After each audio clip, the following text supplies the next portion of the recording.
এনসিপির জুলাই পদযাত্রা এখন ভোলায়, সেখানে আছেন সহকর্মী অপূর্ব অপু। সবশেষ অবস্থা জানতে সরাসরি যাচ্ছি তার কাছে।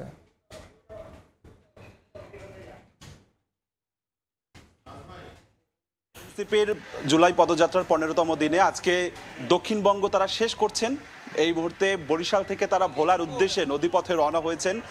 লাহারাট ফেরিতে এই মুহূর্তে এনসিপির কেন্দ্রীয় নেতারা রয়েছেন, নাহিদ ইসলাম সহ অন্যান্য নেতারা এই মুহূর্তে ফেরিতে করে যাচ্ছে ভোলার উদ্দেশ্যে। ভোলায় দুপুর 2টায় সেখানে পথসভা হবার কথা রয়েছে।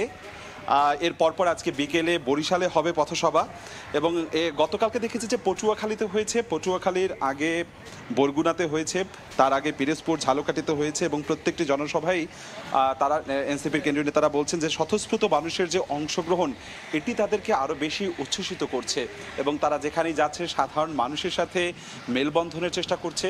তারা বলছেন যে সাধারণ মানুষের কি চাহিদা আছে, সেই চাহিদাটা জেনে তারা পরবর্তীতে তারা তাদের রাজনৈতিক ইশতেহার তৈরি করবেন, যেটি দিয়ে আগামীর বাংলাদেশ বিনির্মাণ করবেন।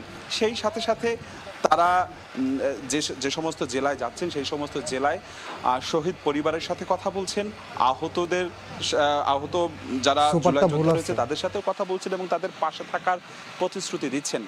তারা বলছেন যে আগামীর বাংলাদেশ হবে অসাম্প্রদায়িক একটি বাংলাদেশ হবে। কিছুক্ষণ আগে নাহিদ ইসলাম বার্তা দিয়েছেন, তেমনটি বিভিন্ন শ্রেণী পেশার মানুষের সাথে কথা বলছেন। এবং কিছুক্ষণ বাদে ভোলায় দুপুর 2টায় আজকে পথসভা হবার কথা রয়েছে। এই মুহূর্তে তারা ফেরিতে, লাহারাট ফেরিতে করে রওনা হয়েছে। পথেই বিভিন্ন জায়গায় তারা সাধারণ মানুষ, তাদের সাথে আসলে আমরা দেখছি যে কেউ যারাই পাচ্ছে না কেন তাদেরকে পাশে দাঁড়িয়ে কেউ কেউ সেলফি তুলছেন, হাত মিলিয়ে কুশল বিনিময় করছেন। এবং তারাও এনসিপির যারা নেতারা রয়েছেন, কেন্দ্রীয় নেতারা রয়েছেন, এখানে এই বহরে এই মুহূর্তে রয়েছে আহ্বায়ক নাহিদ ইসলাম, দক্ষিণাঞ্চলের মুখ্য সংগঠক হাসনাত আবদুল্লাহ, উত্তরবঙ্গের মুখ্য সংগঠক সার্জিস আলম সহ অন্যান্য নেতারা রয়েছেন। এবং এগিয়ে যাচ্ছে। আজকে যেহেতু দুপুর 2টায় ভোলায় সভা হওয়ার কথা রয়েছে, ভোলার পরপরই আজকে বিকেলে বরিশালে রয়েছে এনসিপির আজকের এই দক্ষিণবঙ্গের শেষ পথসভা। আগামীকালকে গোপালগঞ্জে হবে। তো আমার কাছে বরিশাল থেকে দুপুর পর্যন্ত সবশেষ এতটুকুই খবর ছিল।